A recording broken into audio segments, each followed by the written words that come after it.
बाळा, अरे राजा, अरे काय झालं तुला तोंड बारीक करून बसायला?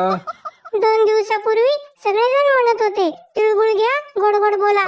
मग आता का कडू बोलायला लागली? आता का माझा राग करतायत? बाळा, कोण तुझ्याशी कडू बोललं? मला नाव सांग त्याचं, आपण त्याचं घर उन्हातच बांधू. पप्पीचे पप्पा मला म्हटले सारखं सारखं आमच्या घरी कशाला येतोस? दाजी, तिळगुळ खाऊन पण तुमच्या तोंडाचा कडूपणा गेला नाही वाटतं. जरा बघा त्या लेकराचा निरागस तोंडाकडं. जनाची नाही मनाची तरी ठेवा जरा.